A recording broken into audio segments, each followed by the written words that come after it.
꽃잎이 흩날리고 시원한 바람이 가득한 계절, 따스한 봄 햇살처럼 행복하고 사랑스러운 봄날 보내고 계신가요? 안녕하세요. 전주시의회 의정팀 최세인입니다. 지금부터 3월 전주시의회 의정 뉴스 시작합니다. 전주시의회가 3월 15일부터 22일까지 8일간 제399회 임시회를 열었습니다. 전주시의회는 이번 회기에서 전주시의회와 국내외 지방의회 간 교류협력에 관한 조례 등 총 17건의 안건을 처리했으며 6명의 의원이 시정질문을 통해 시정의 미비점을 지적하고 13명의 의원이 5분 자유발언을 통해 시정 현안의 발전 방향을 제시했습니다.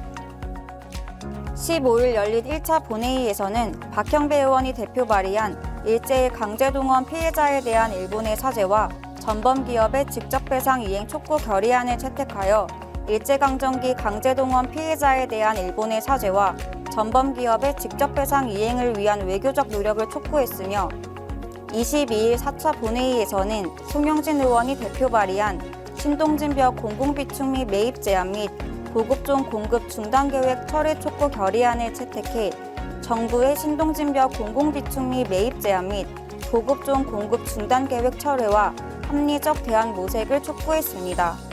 또한 이기동 의원 대표 발의로 전주시의회 국내외 지방의회 간 교류협력에 관한 조례를 제정하였으며 정섬길 의원, 송영진 의원, 최주만 의원, 김윤철 의원 또한 총 5건의 의원 발의로 조례를 재개정하여 대표 발의 의원으로 활발한 의정활동을 펼쳤습니다.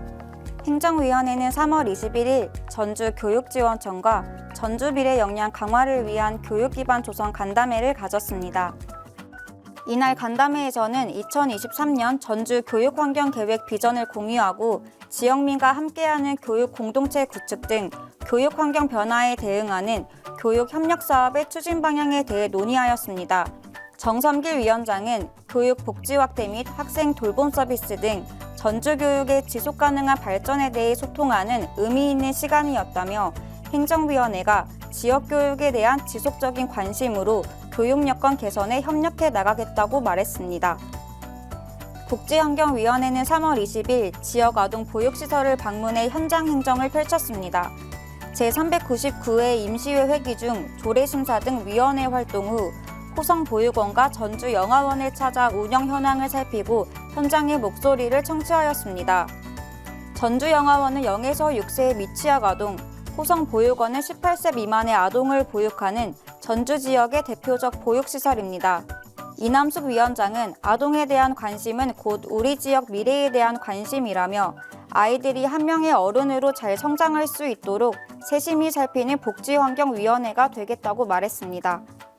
문화경제위원회는 3월 21일 전주 대표 문화시설인 한국전통문화전당과 전주 한지계승을 위해 조성된 전주 천년한지관, 한옥마을에서 전통놀이 체험이 가능한 우리놀이터 마루달 등을 찾았습니다. 위원회는 문화시설, 프로그램 등 운영 내용을 점검하고 관계자들에게 소중한 문화유산 보존과 국내외 관광객 유치로 지역경제 활성화를 위해 힘써줄 것을 당부했습니다. 송영진 위원장은 관내 문화시설이 시민들에게 사랑받고 문화사업이 원만히 추진될 수 있도록 더욱 노력하겠다고 말했습니다. 도시건설위원회가 3월 21일 북부권 국도대체 우회도로 건설 현장 사무소를 찾았습니다. 위원회는 공사 진척 상황과 토지 보상 등 공사와 관련한 민원 협의 사항을 검토하고 원활하고 신속한 사업 추진을 주문했습니다. 용진에서 우화 구간 우회도로는 전주 외곽 순환도로의 동쪽을 구성하는 도로로 3,555억 원을 들여 2026년 완공을 목표로 공사가 진행 중에 있습니다. 박선전 도시건설위원장은 도심 교통량 분산을 위한 우회도로 건설 등 시민을 위한 쾌적한 도시환경 조성을 위해 최선을 다하겠다고 말했습니다. 전주시의회 소속 의원 34명이 국민연금공단 기금운영본부에 서울 이전설 논란과 관련해 반발 성명서를 발표했습니다. 의원들은 지역 상황에 기반한 금융도시 설계 등을 해야 할 시기에 수도권으로 재이전하자는 논리는 그 자체만으로 시대착오적이고 비효율적인 발상이라고 반발했습니다. 윤 정부는 기금운영본부 흔들기를 중단하고 대선의 약속 이행을 위한 전북 금융도시의 구체적 계획을 제시하라고 촉구했습니다. 전주시의회는 15일 박형배 의원이 대표 발의한 일제의 강제동원 피해자에 대한 일본의 사죄와 전범기업의 직접배상 이행 촉구 결의안을 채택했습니다. 최근 정부의 강제동원 해법 발표에 따른 것인데요. 시의회는 대법원 판결을 무력화하고 피해 당사자의 의견도 반영되지 않은 채 국민이 동의할 수 없는 방법으로 졸속 추진되고 있다며 정부의 즉각적인 철회와 전쟁 범죄에 대한 공식적인 사죄 및 기업들의 직접 배상을 위한 외교적 노력을 다할 것을 촉구했습니다. 송영진 최영병 의원이 17일 전북과 미래포럼 후백제 시민연대와 함께 후백제 특별법 통과 앞으로 추진해야 할 과제란 주제로 포럼을 개최했습니다. 이번 포럼은 지난 1월 역사문화권 정비법에 후백제 역사문화권이 추가로 지정된 이후 후백제 왕도 전주의 의미를 공고히 하고 성공적으로 정책을 추진하고자 기획되었습니다.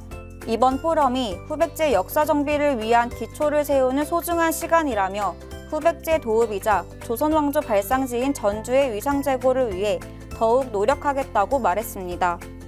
전주시의회가 22일 송영진 의원이 대표 발의한 신동진벽 공공비축 및 매입 제한 및 보급종 공급 중단 계획 철회 촉구 결의안을 채택하며 정부의 신동진벽 공공비축 및 매입 제한 및 보급종 공급 중단 계획 철회와 합리적 대안 모색을 촉구했습니다.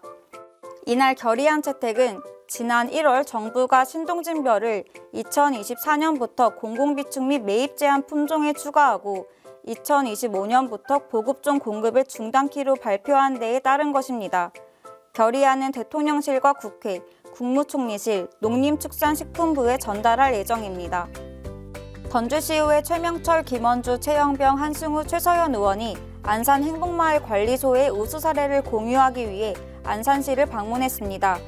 이번 방문은 경기도에서 경기 행복마을 우수 사례지로 안산시를 추천함에 따라 이루어졌으며 마을 공동체의 거점 역할을 하는 1동 행복마을 관리소와 4동 행복마을 관리소를 각각 방문해 우수관리 사례와 운영 노하우 등을 벤치마킹했습니다.